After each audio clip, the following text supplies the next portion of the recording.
Hello welcome guys on ज्ञान में। पिछली वीडियो में हम विकास और वृद्धि की अवधारणा पढ़ रहे थे। विकास और वृद्धि की अवधारणा को समझने के उपरांत हमने बाल विकास की अवस्थाओं के बारे में जाना था, यानी स्टेजेस ऑफ डेवलपमेंट। तो आज हम स्टेजेस ऑफ डेवलपमेंट के बारे में ब्रीफ डिस्कशन करेंगे। कुछ 4-5 मैंने बाल विकास की अवस्थाएं बताई थी, उनमें से जो इम्पॉर्टेंट अवस्थाएं हैं जैसे शैशवावस्था, बाल्यावस्था और उसके दोनों पार्ट, किशोरावस्था, इनके बारे में आज हम चर्चा करेंगे। इनके बारे में शारीरिक रूप से कौन से परिवर्तन इन अवस्थाओं में होते हैं, मानसिक रूप से, भावात्मक रूप से किस प्रकार के परिवर्तन होते हैं, ये हम आज जानेंगे ब्रीफली। तो स्टार्ट करते हैं। सबसे पहले वो कालखंड जो हमने बताया था और उनके नाम बताए थे, जो भिन्न भिन्न अवस्थाएं होती हैं, उनको एक बार लिखते हैं। उनके कुछ और नाम होते हैं, अन्य नामों से भी जाना जाता है, उन नामों को भी यहाँ पे पूछ लेते हैं। और उस विशेष कालखंड को एक अलग काल या एक अलग नाम से भी पूछते हैं कि टॉय एज किसको कहा जाता है, एडोलसेंस में क्या क्या परिवर्तन होते हैं, उन सभी चीज़ों को हम आज यहाँ पे डिस्कस करेंगे। तो सबसे पहले एक बार रिव्यू कर लेते हैं कि पिछली बार हमने कौन कौन सी अवस्थाएं पढ़ी थी और उसके बारे में हम डिस्कशन करने जा रहे हैं। तो जो सबसे पहली अवस्था जो हमने पढ़ी थी, यहाँ पे जो पहली अवस्था हमने पढ़ी थी वो पढ़ी थी गर्भावस्था, यानी पूर्व प्रसूति काल जो हमने पढ़ी थी।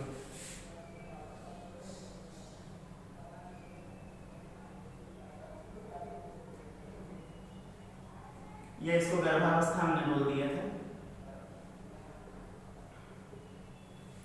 इसका जो बताया था कि जन्म के पहले की अवस्था होती है, तो इसका कालखंड जन्म से पहले ही होगा, तो फिर वो इसका कालखंड इम्पोर्टेंट नहीं है और वैसे होता भी नहीं है, 0 से लेस क्या लिखेंगे।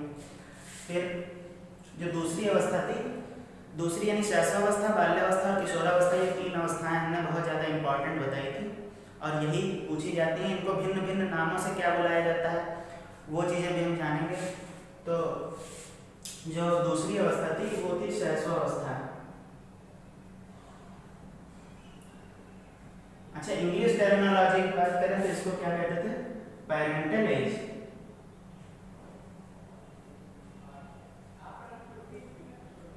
शैशवावस्था की बात हमने बोली थी तो इन्फेंसी पीरियड इसको बोलते हैं। इन्फेंट मतलब नवजात शिशु होता ही है, तो जो इन्फेंसी पीरियड होगा वो नवजात शिशु के बारे में, शैशवावस्था के बारे में हम अध्ययन करेंगे इसमें। तो इसकी जो एज हमने बताई थी वो होता है कि 0 to 2 ईयर ये होता है, मतलब जन्म से 2 वर्ष तक शैशवावस्था की अवधि होती है। फिर जो तीसरा हमने बताया था, इसको कहा था हमने बाल्यावस्था। बाल्यावस्था यानी इसको क्या बोलते थे, चाइल्डहुड एज। इसमें हमने 2 पार्टीशन किए थे। जो पहला पार्टीशन था उसका नाम था पूर्व बाल्यावस्था,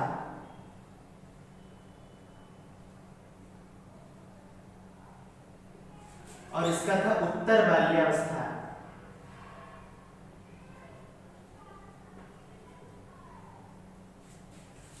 यानी प्री चाइल्डहुड, प्री या फिर अर्ली भी बोल देते हैं, अर्ली चाइल्डहुड, और ये पोस्ट चाइल्डहुड या लेटर चाइल्डहुड, जिस तरह से आप कहना चाहें उस तरह से बोल सकते हैं।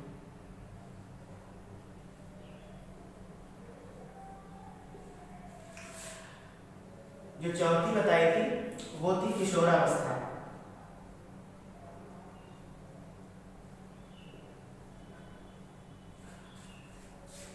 बाल्यावस्था की जो एज लिमिट बताई थी, इसमें पूर्व बाल्यावस्था जो बताई थी वो बताई थी 2 से लेकर के 6 वर्ष तक, और जो उत्तर बाल्यावस्था बताई थी वो 6 से लेकर 12 वर्ष तक बताई थी। तो जो किशोरावस्था होती है, यानी इसको बोल देते हैं एडोलसेंस,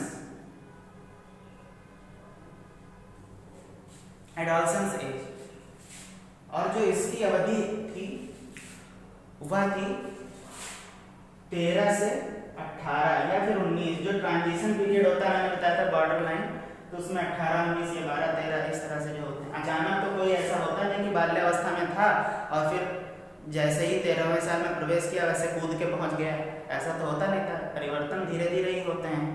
तो जो ट्रांजिशन एज होता है तो उसमें भी इसके कुछ लक्षण और इसके कुछ लक्षण दोनों सम्मिलित रूप से दिख सकते हैं। तो 13 से 18 लिखा हुआ है या 19 लिखा हुआ है या 6 से 12 लिखा हुआ है, या अन्य मनोवैज्ञानिक पियाजे जो है उन्होंने 7 से 11 इस तरह से बता दिया है, 2 से 7 और 7 से 11 इस तरह से बता दिया है। अन्य मनोवैज्ञानिकों ने अलग अलग कालखंड बताए हैं, तो सब में 1-2 साल का अंतर रहता है। ऐसा नहीं होता है कि कोई 18-19 साल पे बाल्यावस्था बताते हैं, ऐसा नहीं होता है। लेकिन हाँ, ट्रांजिशन पीरियड की यदि बात आती है तो 1-2 साल इधर उधर हो सकता है, क्योंकि अचानक परिवर्तन नहीं होता। परिवर्तन निरंतर चलने वाली प्रक्रिया और बहुत ज़्यादा तीव्र गति से छलांग लगा के नहीं लगी जाती। इसके बाद में विवाद भी है, उसको भी आगे हम चर्चा करेंगे। तो किशोरावस्था बस यही 3 इम्पॉर्टेंट थी। उसके बाद हम बोल देते थे युवावस्था बोल सकते हैं और प्रौढ़ावस्था बोल सकते हैं, फिर वृद्धावस्था बोल सकते हैं। युवावस्था का कालखंड विभाजन था 18 से 25 साल तक, इसका था 25 से 40 तक और इसका 40 से 60 या फिर और इससे आगे फिर डेथ पीरियड तक भी हमने बता दिया था हो सकता है। वृद्धावस्था, ठीक है। तो इस तरह से हमने जो है बताए थे, ये इम्पोर्टेंट नहीं है। अब हम इसके बाद में ये चर्चा करेंगे जो इम्पोर्टेंट हैं उनके बारे में, उनको कौन कौन से अलग नामों से जाना जाता है उसके बारे में हम थोड़ा सा चर्चा कर लेते हैं। तो सबसे पहले तो इसके बारे में तो कालखंड विभाजन है ही नहीं है, पहली बात तो। दूसरी बात है इसमें विकास नहीं, इसमें परिपक्वता होती है। उसी जो विकास होता है शारीरिक रूप से गर्भ में, उसको परिपक्वता बोल देते हैं विकास को। तो यहाँ पर सिर्फ परिपक्वता होती है और उसके बाद में ये जो युवावस्था, प्रौढ़ावस्था, ये इतना ज़्यादा परिवर्तन है, क्योंकि ये माना जाता है जो हमारी बुद्धि होती है वो 16-17 साल पर पूर्ण विकास हो जाता है उसका। तो जो बौद्धिक रूप से परिवर्तन को हम लेते हैं तो वो मानसिक आयु 16 ही साल तक मानते हैं। उसके बाद भी बहुत सारे परिवर्तन होते रहते हैं जो कि कुछ किशोरावस्था की एज है। लेकिन जो मुख्य रूप से एग्ज़ाम्स, चाहे KVS हो, BEd हो, DLEd हो, TET हो, अन्य राज्यों के भी TET हो, CTET हो, इन सभी परीक्षाओं में ही 3 से पूछा जाता है। तो ये 3 बहुत ज़्यादा इम्पोर्टेंट है। अब इसमें हम बता देते हैं इनको अन्य नाम से कैसे जाना जाता है। तो जो शैशवावस्था हो, हाँ, तो हम बता रहे थे जो शैशवावस्था होती है वो 0 से 2 साल तक होती है। इसको क्या होती है, ये क्या होती है, वस्तु प्रधान होती है। पहला तो वस्तु प्रधान कहने का मतलब क्या होगा कि यदि कोई बच्चा है तो वो वस्तुओं को देख करके चीज़ें ग्रहण करता है और उसके बारे में यदि जब तक वो उसके सामने वस्तुएं हैं तब तक वो उसके बारे में देखता है और उसके बारे में विचार कर सकता है। लेकिन जब वो चीज़ उसके सामने से हटा दी जाती है तो वो यह समझता है कि यह अब अस्तित्व में ही नहीं है, एग्जिस्टेंस में ही नहीं है। तो वस्तु प्रधान इसको बोल देते हैं। विकास की गति कैसे होती है, इसमें सेंस बेस्ड होती है, यानी जो हमारी संवेदी तंत्रिका है, हमारी ज्ञानेंद्रियां हैं, ज्ञानेंद्रियों के द्वारा इसमें विकास होता है। भाषा तो होती नहीं है, चिंतन भी बहुत होता ही नहीं है ज़्यादा। तो पहले तो स्कीमा बनाता है, मतलब इमेजेस बनाता है, वस्तुओं को देख देख कर अपने दिमाग में जो विचारों का चित्रण करता है वो। तो इस तरह से हम ये कह सकते हैं कि ये वस्तु प्रधान होती है।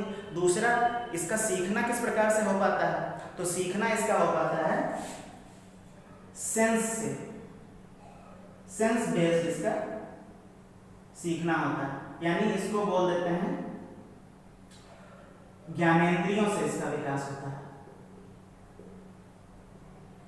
इसका विकास ज्ञानेंद्रियों से होता है। और इसका व्यवहार किस प्रकार से होता है, तो त्रुटिपूर्ण इसका व्यवहार होता है, त्रुटिपूर्ण व्यवहार। तो वस्तु प्रधान यदि किसी में पूछ दिया जाता है प्रश्न कि वस्तु प्रधान किस एज में होता है, तो शैशवावस्था में होता है। उसके बाद बाल्यावस्था। बाल्यावस्था में पूर्व बाल्यावस्था पर चर्चा करते हैं। तो जो पूर्व बाल्यावस्था होती है इसको बोलते हैं सेल्फ सेंटर्ड। क्या बोलते हैं? Self centred. चलिए अलग से लिख दे रहे हैं, बहुत मिक्स हो रहा है जैसे लिख रहा है।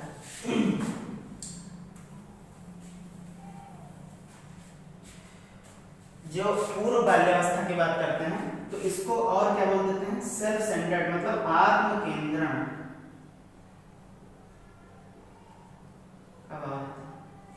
मतलब अपने बारे में ही बालक ज्यादातर सोचता है, मैं और मेरा, यही उसके स्वभाव में रहता है। तो आत्म केंद्रण, ये इसको ईगो सेंट्रिसिटी भी बोल देते हैं, ईगो सेंट्रिक रहता है, अपनी चीजों से ज्यादा उसको मतलब होता है। उसके बाद में इसको बोल देते हैं, बहुत ज्यादा इंपॉर्टेंट है, टॉय एज इसको बोलते हैं। टॉय एज बहुत बार क्वेश्चन भी आ चुके हैं और भी कई सारी परीक्षाओं में इसके क्वेश्चन आ चुके हैं कि टॉय एज किस काल को कहा जाता है। उसमें ऑप्शन इस प्रकार से देता है, बाल्यावस्था किशोरावस्था अलग अलग नहीं, लेकिन बाल्यावस्था के दोनों पार्ट ऑप्शन में देता है। बाल्यावस्था के दोनों पार्ट मतलब पूर्व बाल्यावस्था भी देगा, उत्तर बाल्यावस्था भी देगा, शैशवावस्था भी देगा। तो आप कंफ्यूज नहीं होंगे कि बाल्यावस्था के कौन से पार्ट में होता है। तो बाल्यावस्था में पूर्व बाल्यावस्था को टॉय एज बोलते हैं और ये बहुत ही बार पूछा जाता है। कई बार आप अगर पेपर प्रीवियस ईयर के उठा करके देखेंगे तो ये टॉय एज किस काल को कहते हैं ये पूछा गया है। सीटेट में तो पूछा ही गया है, अन्य टीटी में भी पूछा गया है। तो आत्म केंद्रण यानी ईगो सेंट्रिक, ये दोनों ये भी पूछा गया है कि ईगो सेंट्रिसिटी यानी आत्म केंद्रण की अवस्था का काल किसको कहा जाता है, तो वह पूर्व बाल्यावस्था को ही कहा जाता है। टॉय एज भी इसी को कहा जाता है। उसके बाद इसमें और कैसे कैसे चेंज होते हैं, लैंग्वेज में जो चेंज होता है वो जल्दी जल्दी हो जाता है इसमें, ठीक। लैंग्वेज में लैंग्वेज का डेवलपमेंट बहुत ही जल्दी जल्दी इसमें होता है, मतलब सीखने की प्रवृत्ति होती जाती है, ठीक है। तो लेकिन दो ये जो नाम इंपॉर्टेंट है, इन दोनों नामों से पूछ लिया जाता है।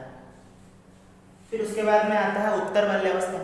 उत्तर बाल्यावस्था जो होती है वो 6 से 12 वर्ष तक तो होती है। इसमें क्या होता है कि इसमें स्कूलिंग स्टार्ट हो जाती है, तो बच्चा जाता है समाज में रहने के लिए, अपने आप को प्रिपेयर करता है। बच्चा समाज से मिलता है, बहुत सारी चीजें सीखता है, तो स्कूलिंग उसकी स्टार्ट हो जाती है। तो ये सारे सामाजिक परिवर्तन उसके अंदर भाग लेने लगते हैं। तो उत्तर बाल्यावस्था जो होता है उसको ट्रबलसम एज भी बोलते हैं। जो अगर पूछ लिया जाए किस और नाम से जानते हैं तो ट्रबलसम एज।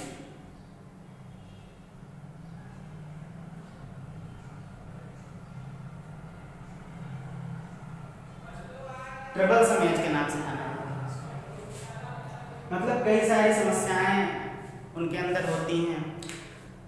घर से बाहर निकलते हैं तो नए नए लोगों से मिलते भी हैं, उनका सामाजिक दायरा बढ़ता है, और अगर जहाँ पॉजिटिविटी है थोड़ी बहुत निगेटिविटी भी होती है। तो इस वजह से जो समस्या उत्पन्न होना, अपने आप में समस्याओं से जूझना, इस प्रकार की जो गतिविधियाँ होती हैं वो उत्तर बाल्यावस्था में आती हैं। तो जो उत्तर बाल्यावस्था होता है वो सामाजिक दायरा जिसमें बढ़ता है, साथ ही साथ इसमें क्रिएटिविटी स्टार्ट हो जाती है। और क्रिएटिविटी तभी स्टार्ट होगी जब चिंतन स्टार्ट हो जाएगा, तो चिंतन भी स्टार्ट हो जाता है, यानी विचार आ गया। लैंग्वेज डेवलपमेंट मैंने यहाँ पे कहा था कि धीरे धीरे लैंग्वेज सीखने लगता है, मतलब सीखने की प्रवृत्ति तेज हो जाती है। तो यहाँ आकर के वो लैंग्वेज सीख जाता है। कितनी सीखता है, कैसे सीखता है, तो अभी एक एक लेकर के चलते हैं। तो लैंग्वेज यहाँ पे सीखना स्टार्ट हो जाता है, भाषा आ जाती है, विचार बनने लगते हैं, कुछ नया करने का भाव भी मन में उत्पन्न होता है। और जब नया करने का भाव उत्पन्न होता है तो उसको क्रिएटिविटी बोलते हैं, यानी हिंदी में इसको बोलते हैं सृजनात्मकता। तो सृजनात्मकता भी स्टार्ट हो जाती है, मतलब कुछ नया करने की प्रवृत्ति, समाज में कुछ अपने द्वारा नया देने की प्रवृत्ति इनमें डेवलप होने लगती है, या उसके अंदर भाव उत्पन्न होने लगते हैं कि हम समाज में कुछ इस चीज़ों से कुछ नया क्रिएशन करके दें, ठीक है। तो ये इसमें पार्ट भी स्टार्ट हो जाता है। मेनली आप नाम ऐसे ध्यान रखेंगे, इस तरह से आएगा। ईगोसेंट्रिसिटी या आत्म केंद्रण की अवस्था कौन सी है, तो पूर्व बाल्यावस्था। टॉय एज की अवस्था कौन सी, पूर्व बाल्यावस्था। ट्रबलसम एज कौन सी है, उत्तर बाल्यावस्था। वस्तु प्रधान ऑब्जेक्ट परमानेंस वाली, तो वो किसमें होती है, शैशवावस्था। वस्तु प्रधान त्रुटिपूर्ण या संवेदी गामक या बोल देते हैं संवेदी ज्ञानेंद्रियों को बोलते हैं। ज्ञानेंद्रिय मतलब संवेदियों से संवेदी गामक, उसको पियाजे ने बोला है। और यहाँ पे वो मांडेश्वरी ने भी इसको बोला कि ज्ञानेंद्रियों के द्वारा विकास किया जाना चाहिए बच्चों में, अधिकतर तो वो अधिक सीखते हैं। तो जो सबसे पहले विकास अपना करते हैं, क्योंकि भाषा भी नहीं होती, चिंतन भी नहीं होता, जो वस्तुओं को देखते हैं उस प्रकार से अपने ज्ञानेंद्रियों के द्वारा छू कर, सूंघ कर, देख कर, इस तरह से अपने ज्ञानेंद्रियों के द्वारा वस्तु के बारे में अपने ज्ञान का निर्माण करते रहते हैं, इमेजेस माइंड में बना करके। तो ज्ञानेंद्रियों के निर्माण के द्वारा विकास किस काल में होता है, तो शैशवावस्था। तो शैशवावस्था और बाल्यावस्था हो गई। अब बात कर लेते हैं किशोरावस्था की।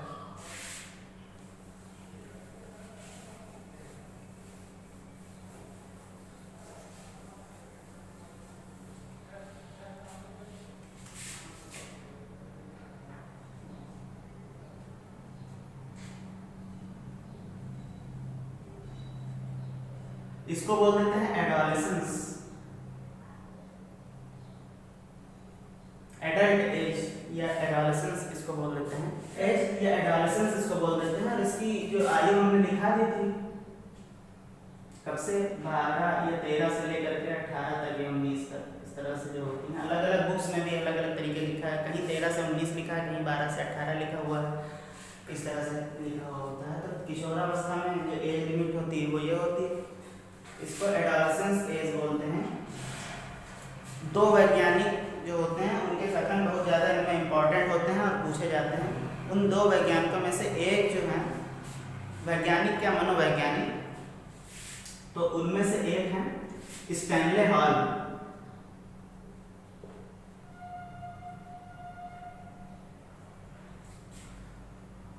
ठीक है, और दूसरे हैं एरिक्सन। एरिक एरिक्सन इनका पूरा नाम है, इस तरह से एरिक एरिक्सन, ये इनका पूरा नाम है। स्टैनले हॉल ने जो किशोरावस्था है उसको बताया तनाव, तूफान और संघर्ष की अवस्था है। इन्होंने कहा है कि जो किशोरावस्था है वो तनाव, तूफान और संघर्ष की अवस्था है। क्यों भाई, क्यों है? बहुत सारे परिवर्तन होते हैं, शारीरिक परिवर्तन भी बहुत सारे होते हैं, मानसिक परिवर्तन और मुख्य रूप से भावनात्मक परिवर्तन किशोरावस्था में चरम पर होते हैं। तो इसलिए इसको तनाव, तूफान, संघर्ष की अवस्था बोलते हैं। क्यों? क्योंकि जब किशोरावस्था में होता है तो अपनी एक पहचान बनाने के लिए समाज में जो व्यक्ति होता है, किशोर होता है, वो संघर्ष करता है। इसमें से समाज के द्वारा जो उनको स्वीकृति मिलती है वो सकारात्मक होती हैं, तो उसके व्यक्तित्व पर सकारात्मक प्रभाव पड़ता है और वो निगेटिविटी छोड़ देता है। परंतु बहुत हद तक ये चांसेस होते हैं कि उसमें भावनात्मक जो चेंजेस होते हैं उतनी तीव्र गति से होते हैं कि समाज के द्वारा यदि जरा सा भी उनको इग्नोर किया जाएगा तो वो ये परिस्थितियों में आ जाते हैं। तनाव, तूफान और संघर्ष तो वो करते ही रहते हैं आइडेंटिटी पाने के लिए। तो इसलिए तनाव, तूफान, संघर्ष की अवस्था मतलब यहाँ पे बहुत ज़्यादा सुग्राह्यता होते हैं, बहुत ज़्यादा सेंसिबल होते हैं वो लोग, जो प्रतिक्रियाएं होती हैं उनसे बहुत ज़्यादा भावनात्मक रूप से प्रभावित होते हैं। तो इसलिए इनको तनाव, तूफान और संघर्ष की अवस्था स्टैनली हॉल ने कहा है, ये पूछा भी जाता है। एरिक्सन ने इसको बोला है आइडेंटिटी क्राइसिस। क्या बोला है?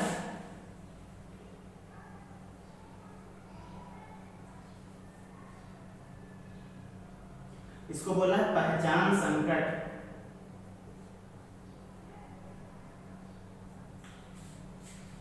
आइडेंटिटी क्राइसिस या पहचान संकट। पहचान संकट का क्या मतलब?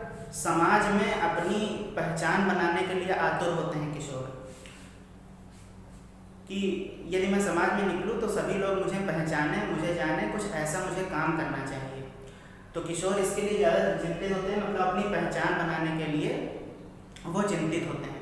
यदि कहीं अस्वीकृति मिल जाती है या उनके अपेक्षा के अनुसार उनको फीडबैक नहीं मिलता है समाज की ओर से, तो वो अपने को हीन भावना का शिकार मानने लगते हैं, हीन भावना महसूस करने लगते हैं।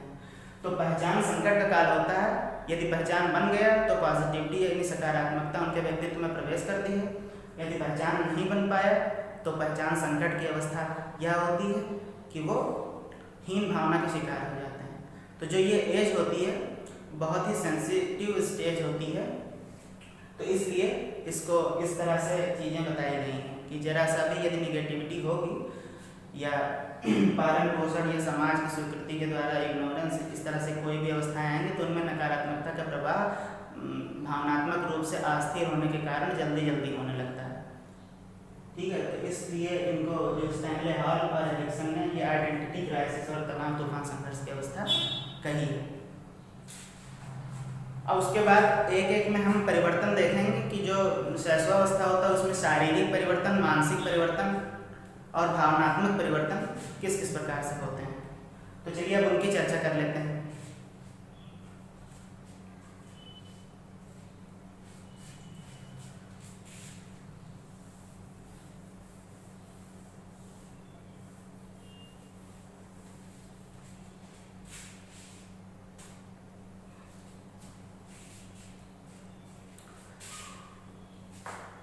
तो सबसे पहले जो शैशवावस्था है इसकी बात करते हैं।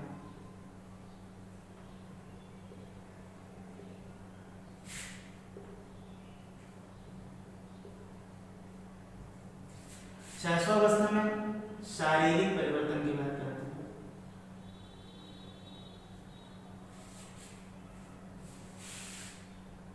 शैशवावस्था में शारीरिक परिवर्तन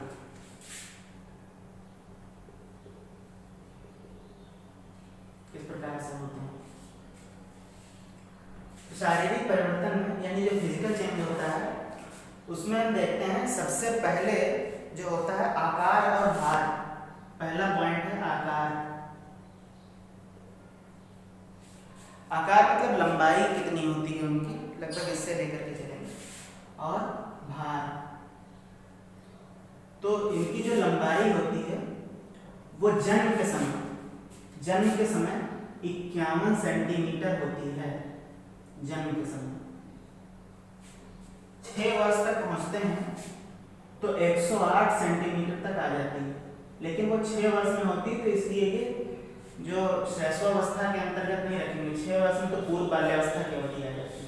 तो मतलब सबसे पहले जो जन्म के समय जो लंबाई होती है वो 51 सेंटीमीटर होती है और जो इनका भार होता है वो 3 किलोग्राम, लगभग 2.5 से 3 किलोग्राम मान करके चलते हैं। तो 3 किलोग्राम इनका भार होता है। उसके बाद जो 6 मंथ में जो इनका भार, ये जो भार होता है ये 6 मंथ में डबल हो जाता है। 6 मंथ में इनका भार डबल हो जाता है और जो 1 साल के अंत तक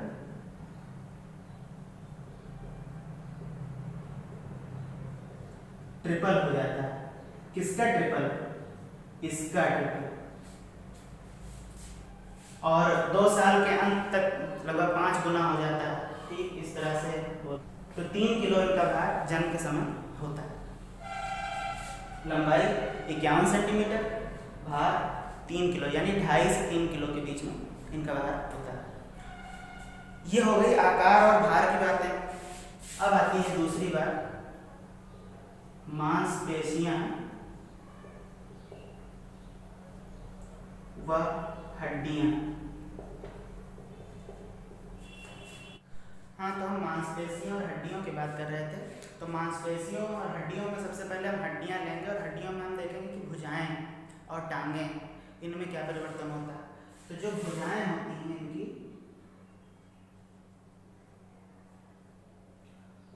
वो 1 साल में दोगुनी हो जाती हैं और जो टांगे होती हैं वो 1 साल में 1.5 गुनी हो जाती हैं।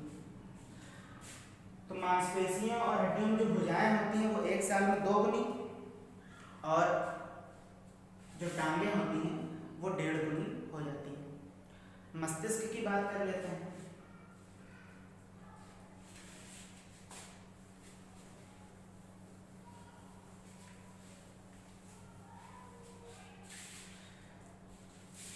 मस्तिष्क की बात अगर करें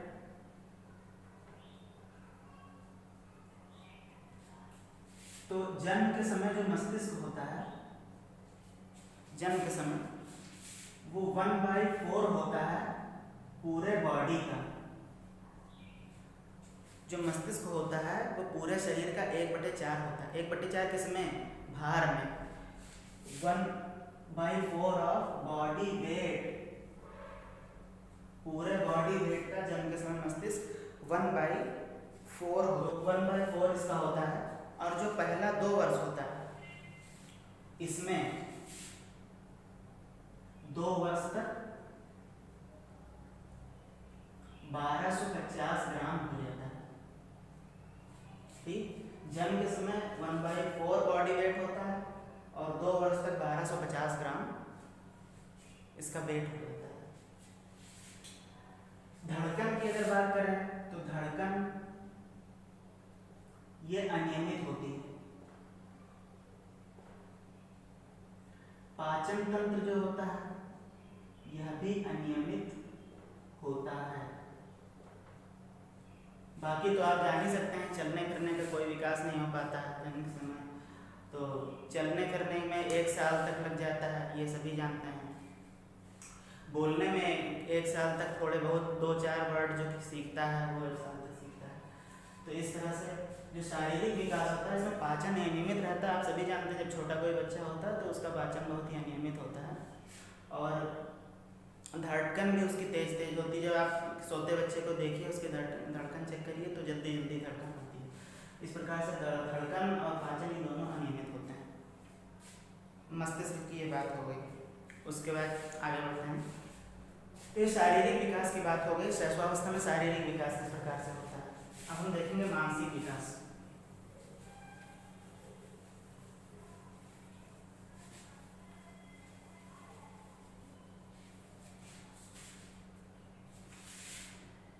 शैशवावस्था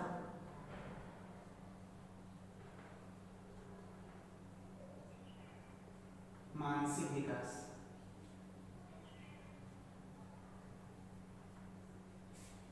मानसिक विकास मानसिक विकास किस प्रकार से होता है। तो सबसे जो पहला वर्ष होता है, प्रथम वर्ष, तो मैंने कहा था कि जो कोई भी चीज़ सीखता है यानी मानसिक विकास जो होता है वो अपने दिमाग में वस्तुओं को देख करके इमेजेस बनाने के माध्यम से उसका मानसिक विकास होता है। और यह मानसिक विकास वो किस तरह से करता है, अपने ज्ञानेंद्रियों के द्वारा होता है। ज्ञानेंद्रियों के द्वारा और कौन कौन सी एक्टिविटीज़ उसकी होती है। एक तो देखना, सुनना, सूंघना, टच महसूस करना, तो ये चखना किसी चीज़ को, तो ये 5 ज्ञानेंद्रियाँ जो होती हैं इनके माध्यम से कोई चीज़ कैसी होती है उसको सीखता है। भाषा नहीं होती है तो विचारों के और चिंतन के माध्यम से जान नहीं सकता है। संवेदियों के माध्यम से जान सकता है, तो संवेदियों के माध्यम से सीखता है, ज्ञानेंद्रियों के माध्यम से। तो जो प्रथम वर्ष होता है उसमें हम क्या देखते हैं कि जो रोना, चिल्लाना, इस प्रकार की एक्टिविटीज़ जो होती हैं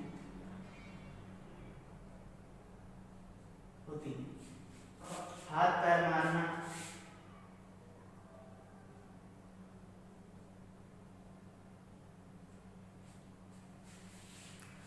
वस्तु को देखते रहना,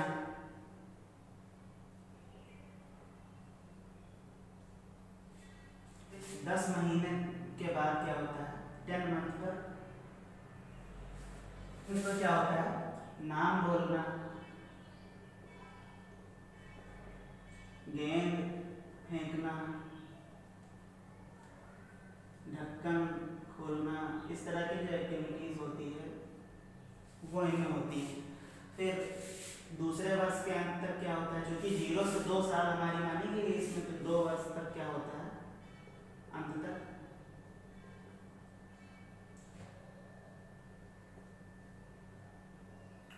चलना सीख जाता है 2 साल तक। और अपनी ज़रूरत के जो 2-4 वर्ड मिला करके वो कह सकता है अपनी बातें, या तो संकेत के माध्यम से पहले ज़्यादा करता है थोड़ा बहुत, फिर भाषा हल्की स्टार्ट कर देता है। तो इस तरह से होता है। वाक्य रचता है मतलब 2-4 वर्ड मिला करके छोटे छोटे वाक्य बनाता है। तो छोटे वाक्य ये बोलना, ये काम जो है 2 वर्ष तक ये। जो तीसरा आता है, ये शास्त्रावस्था में मानसिक विकास था, दूसरा नंबर था। फिर आता है तीसरे नंबर में आता है सामाजिक विकास।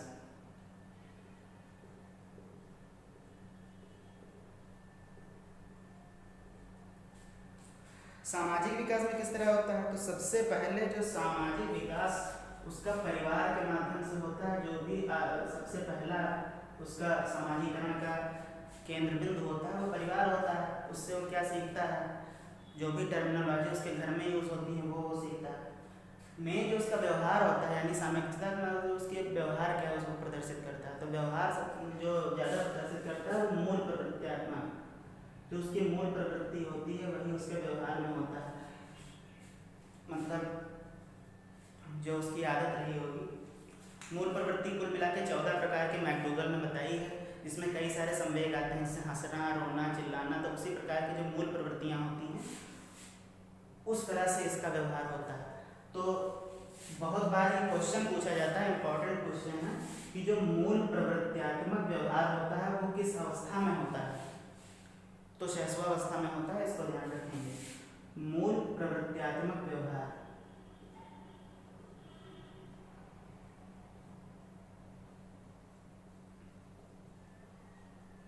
किसमें होता है? शैशवावस्था में होता है। क्वेश्चन आ जाए तो लगा सकते हैं, मूल प्रवृत्त्यात्मक व्यवहार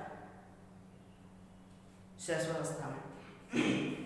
उसके बाद परिवार से मिलना जुलना होता है। 2 साल के अंत तक होते होते वो ये चाहता है कि हम एक सक्रिय सदस्य के रूप में घर में परिवार में काम करें, और इस तरह से वो चाहता है कि छोटे छोटे जो काम होते हैं उसमें हम भी मदद करें अपने पेरेंट्स की। तो इस तरह से सक्रिय भागीदारी की भूमिका निभाने के लिए वो आतुर होता है, और यही सामाजिक विकास उसका होता है। सामाजिक विकास के बाद में संवेगात्मक विकास।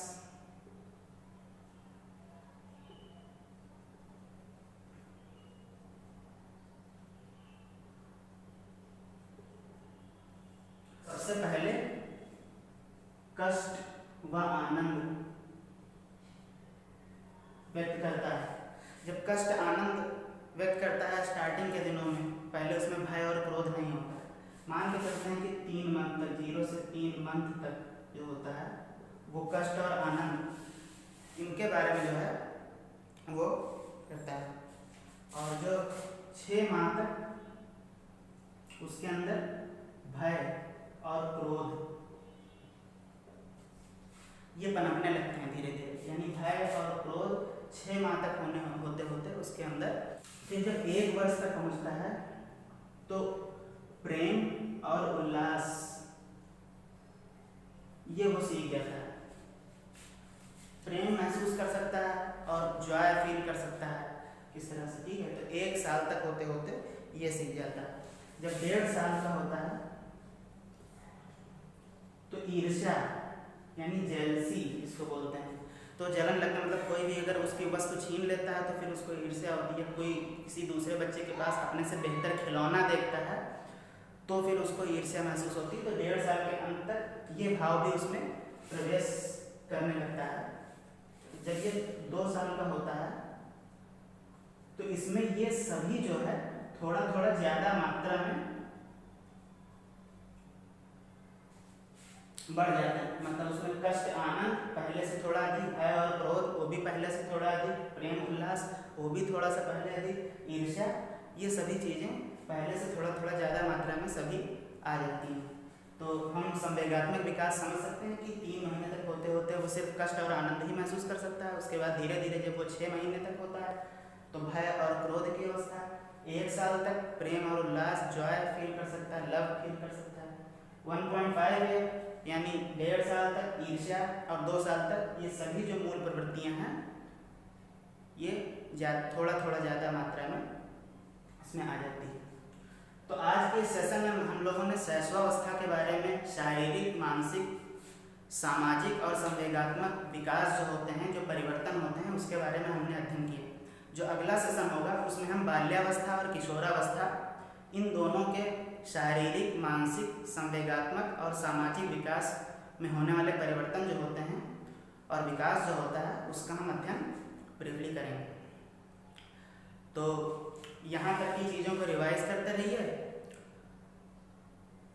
और हमारे वीडियो को लाइक, सब्सक्राइब, शेयर करिए और इसी तरह हमारे साथ बने रहिए। अगली वीडियो में बाल्यावस्था और किशोरावस्था के बारे में इसी प्रकार से डिस्कशन होगा जैसा कि हमने शैशवावस्था के बारे में पूरी एक एक चीज़ें डिस्कस करी हैं। तो do like, subscribe and share. Thank you so much.